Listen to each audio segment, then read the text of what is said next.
नमस्कार मैत्रिणींनो, विजय शिवण क्लासमध्ये तुम्हा सर्वांचं पुन्हा एकदा खूप खूप स्वागत आहे।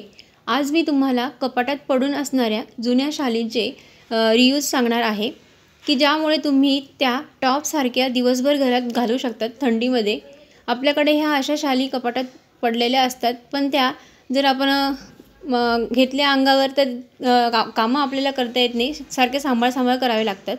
तर मी तुम्हाला असा यूज सांगणार आहे की तुम्ही त्या दिवसभर घालू शकतात। तर बघा, आता ही शाल आहे, त्याची साधी सिंपल ही अशी घडी घालायची आहे।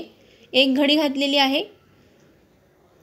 आता इथे एकाच बाजूला आपल्याला मार्किंग करायचं आहे। ही ओपन साइड आहे, ही अशी घडी घातलेली आहे।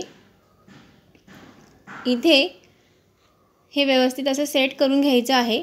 दोन्ही काठ व्यवस्थित एकत्र करून घ्यायचे आहेत। आपल्याला इथे एकाच बाजूला मार्किंग करायचं आहे। कोणत्याही एका बाजूला तुम्ही मार्किंग करू शकतात। आता इथे ही ओपन साइड आहे। अजून माझ्या चॅनलला सबस्क्राइब केलं नसेल तर प्लीज चॅनलला सबस्क्राइब करा।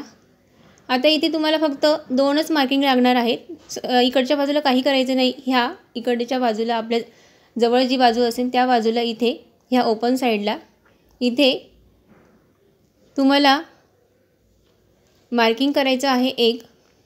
जर तुमची साइज स्मॉल साइज असेल तर तुम्ही इथे 12 इंचावर हे असं मार्किंग करायचं आहे वरून खाली, आणि जर मीडियम साइज असेल तर 13 इंचावर, आणि मोठी साइज असेल तर 14 इंचावर तुम्ही ही इथे मार्किंग करू शकतात।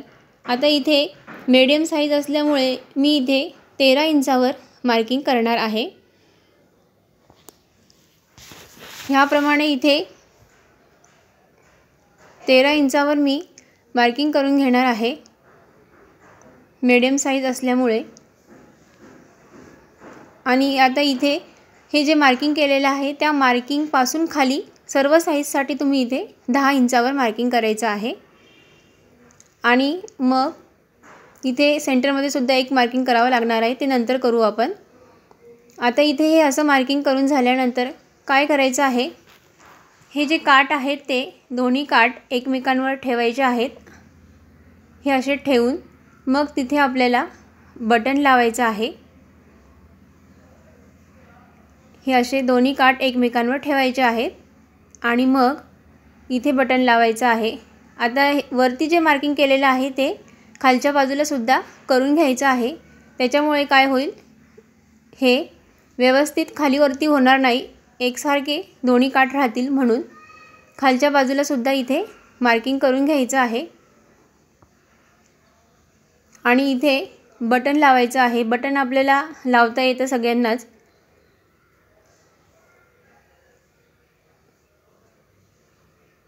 आता इथे मी खाली सुद्धा मार्किंग करून घेतलेलं आहे आणि मग ते दोन्ही मार्किंग एकत्र करून दोन्ही काठ एकमेकांवर ठेवून मग वरून हे इथे बटन लावून घ्यायचं आहे। इथे जो दोरा आहे तो तुम्ही 4 पदरी दोरा घ्यायचा आहे। सुईत ओवताना मॅचिंग दोरा घ्यायचा आहे आणि 4 पदरी दोरा करून सुईत ओवायचा आहे। डबल दोरा घेतला की तो आपोआप 4 पदरी होतोच डबल केल्यानंतर। तर असा दोरा घ्यायचा आहे आणि मग इथे हे बटन लावून घ्यायचं आहे। आता हे बटन लावून झाल्यानंतर परत खाली आपल्याला 2 बटन लावायचे आहेत सारख्या अंतरावर। पहिलं बटन लावून झाल्यानंतर त्या बटनाच्या खाली आपल्याला इथे 2 बटन अजून लावायचे आहेत, म्हणून मी इथे सेंटरमध्ये सुद्धा एक मार्किंग करून घेणार आहे बटन जे लावलं आहे त्याच्या खाली सारख्या अंतरावर, आणि मग तिथे सुद्धा बटन लावायचं आहे।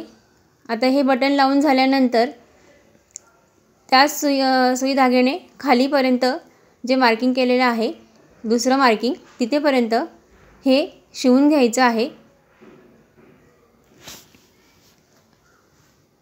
तुम्हाला व्हिडिओ जर आवडला तर व्हिडिओला लाईक करायला विसरू नका। व्ह्यूज असतात पण लाईक खूपच कमी असतात, म्हणून प्लीज व्हिडिओला लाईक करत जा। आता मी इथे जवळून दाखवते। हे बघा, हे दोन्ही जे काठ आहेत ते असे एकमेकांवर ठेवलेले आहेत आणि मग वरून अशी सिलाई इथे घेतलेली आहे। नॉर्मल जसं आपण शिवतो त्याप्रमाणे इथे हे शिवून घ्यायचं आहे। आता इथे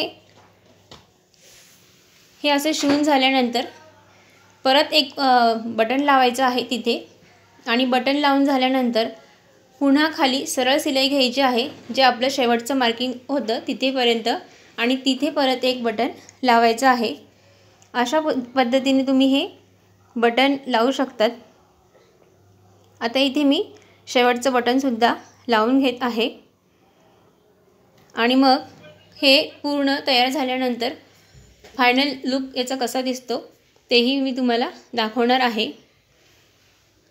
आता इथे तुम्हाला माहिती आहे आपण कुठेही कट दिलेला नाही आहे, म्हणून ही शाल जर तुम्हाला नॉर्मल पाहिजे असेल तर तुम्ही नंतर ही सुई धाग्याने आपण शिवलेलं असतो, म्हणून हे एक धागा ओढला की तुमची सिलाई निघणार आहे आणि परत शाल तुमची नॉर्मल होणार आहे। आता याचा वापर कसा करायचा ते दाखवते मी तुम्हाला। अजून माझ्या चॅनलला सबस्क्राईब केलं नसेल तर प्लीज चॅनलला सबस्क्राईब करा आणि व्हिडिओ आवडल्यास व्हिडिओला लाईक करायला विसरू नका। आता ही याचा फायनल लुक दाखवते। आता इथून फक्त आपल्याला हे असं डोक्यामधून टाकायचं आहे असं, आणि झालं याचा फायनल लुक स्वेटरसारखा।